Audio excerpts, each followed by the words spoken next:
नमस्कार दोस्तों, आप सभी लोगों का स्वागत है हमारे YouTube चैनल हैरी की क्लास में। मैं हैरी फिर आपके सामने एक और वीडियो ट्यूटोरियल लेकर आया हूँ एसपी ऑर्डर नंबर से रिलेटेड। आज का जो वीडियो है आपका वो है एसपी ऑर्डर नंबर 23/2021 की डेट में, जो कि आपका रिलीज किया गया था 4/8/2021 डेट में। काफ़ी चाहूँगा कि मैं आपको इस वीडियो के लिए लेट अपडेट कर रहा हूँ। तो अगर आप हमारे यूट्यूब चैनल पर न्यू हैं तो हमारे यूट्यूब चैनल को लाइक कीजिएगा, शेयर कीजिएगा, सब्सक्राइब कीजिएगा और हाँ, बेल आइकन को जरूर प्रेस कीजिए, जिससे कि अगर आपको कोई भी वीडियो अपलोड करता हूँ तो आपको उसका नोटिफिकेशन मिल सके। तो स्टार्ट करते हैं वीडियो। आज का जो वीडियो है आपका वो है एसबी ऑर्डर नंबर स्टेट, जो आपका एसबी ऑर्डर नंबर निकाला गया था 23/2021 नंबर है। अब इस एसबी ऑर्डर के अंदर क्या इन्फॉर्मेशन चाहते हैं, तो इसमें बताया गया है कि जो है आपका एक ऑथराइज पर्सन के थ्रू किसी भी अकाउंट को ड्रॉ करने के लिए, लोन लेने के लिए, क्लोज करने के लिए और प्री मैच्योर क्लोज करने का इसमें बताया गया है कि किस तरह वो ऑथराइज पर्सन उस चीज को प्रोसेस कर सकता है। चलिए स्टार्ट करते हैं आगे।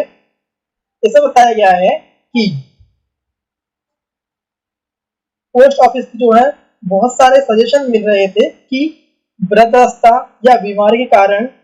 कई ऐसे हमारे अकाउंट होल्डर थे जो निकासी मतलब अमाउंट विड्रॉल या लोन या अकाउंट को क्लोजर या premature closure of account जो है करने में असमर्थ थे, क्योंकि वह पोस्ट ऑफिस आने और जाने में असमर्थ थे। ठीक है, तो इसीलिए जो है वरिष्ठ नागरिक मतलब सीनियर सिटीजन या अन्य बीमारियों से पीड़ित लोगों को होने वाली कठिनाइयों को देखते हुए इस मुद्दे को वित्त मंत्रालय के साथ जो है उठाया गया था। और जो सरकारी बचत संवर्धन सामान्य नियम यानी कि जो है आपका गवर्नमेंट सेविंग प्रमोशन रूल्स 2018 और 2019 के प्रावधानों को ध्यान में रखते हुए सक्षम जो अधिकारियों ने निर्णय लिया है कि अत्यधिक जो आवश्यकता के मामले में, अर्थात ऐसे मामलों में जहां वरिष्ठ या सीनियर सिटीजन या खाता धारक की बीमारी या शारीरिक दुर्बलता से पीड़ित के केस में एक अधिकृत व्यक्ति के माध्यम से जो है अकाउंट के अंदर अमाउंट को निकाल सकता है, विड्रॉ किया जा सकता है, उसके लिए लोन के लिए अप्लाई किया जा सकता है, अकाउंट क्लोज के लिए अप्लाई किया जा सकता है या फिर प्री मैच्योर अकाउंट क्लोज के लिए अप्लाई किया जा सकता है। ठीक है, तो पॉइंट नंबर 3 कहता है कि जो जमाकर्ता की जो मेहनत की कमाई को की सुरक्षा को ध्यान में रखते हुए खाते के संचालन के लिए जो है बहुत सारे प्रोसीजर फॉलो किए जाएंगे, जिसमें जो ऑथराइज व्यक्ति के माध्यम से अमाउंट निकालना मतलब विड्रॉल करना, लोन,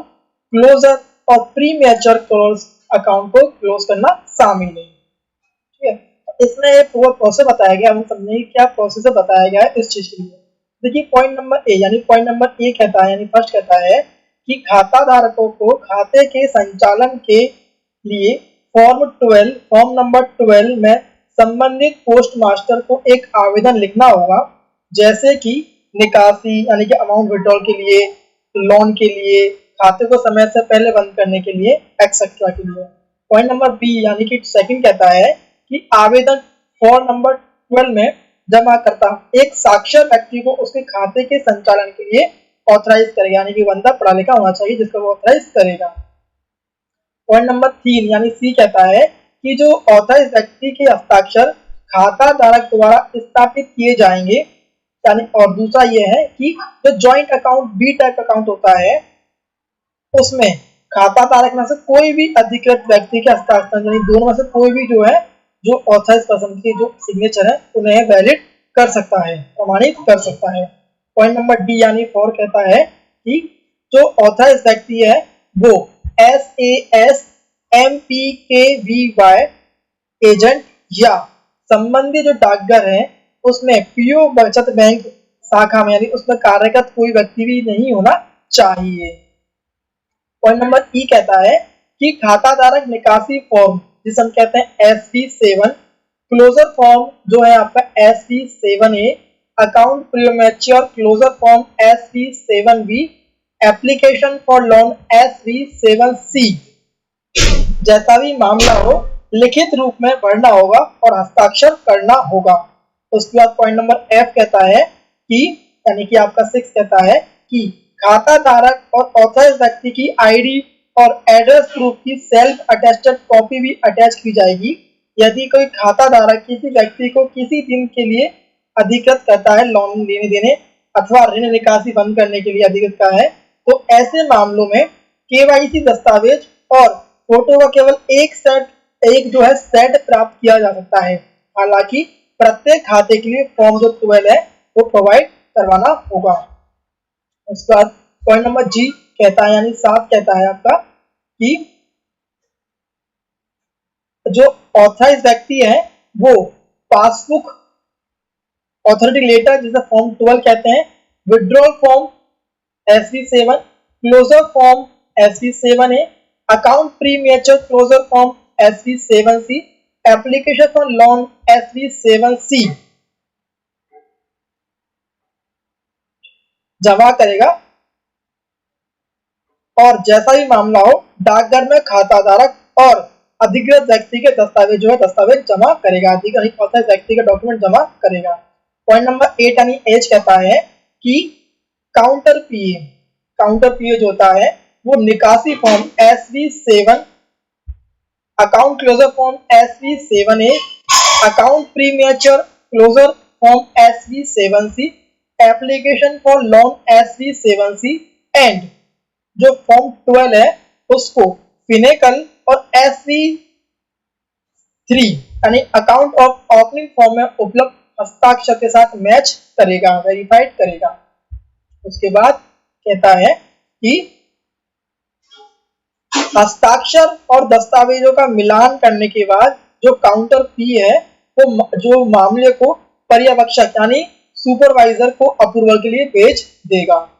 देन इसका पॉइंट कहता है कि जो सुपरवाइजर है वो दस्तावेजों के साथ साथ आधिकारिक रिकॉर्ड के साथ खाता धारक के हस्ताक्षर की जांच करेगा और ये वेरीफाई भी करेगा कि यदि वह संतुष्ट है तो वह आवेदन के जो शीर्ष यानी टॉप ऑफ द लेटर वो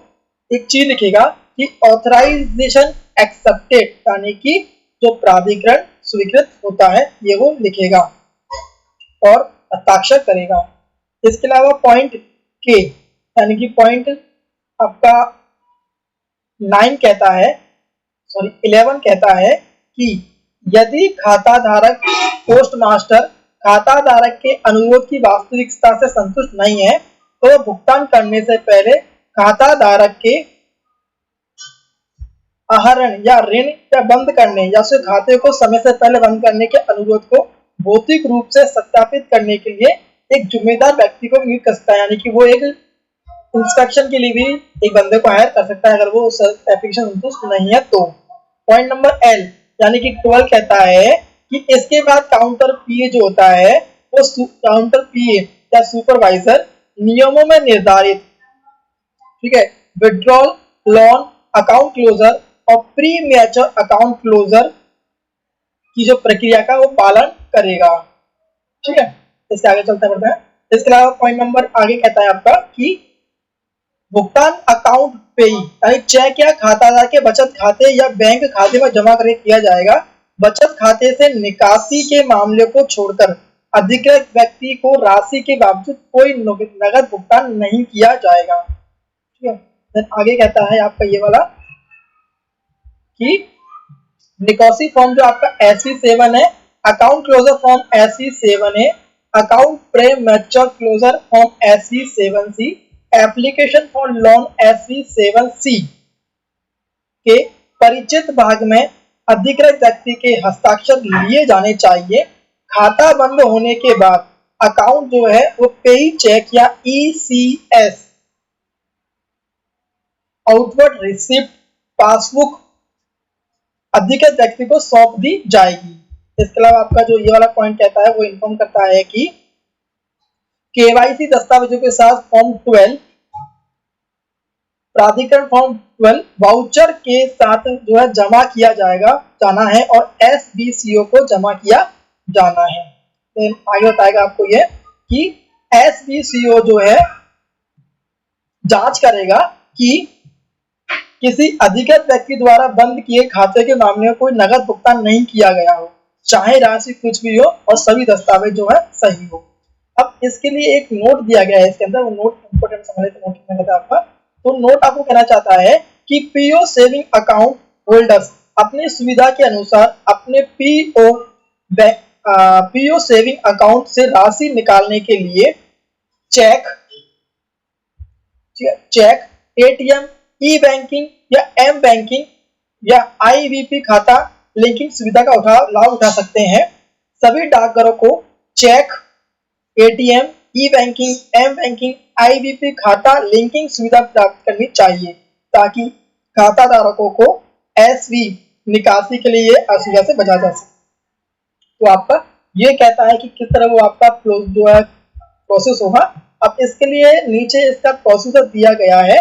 ये रहा आपका फॉर्म 12, इसका एक फॉर्मेट दिया गया है, आप इसको देख सकते हैं।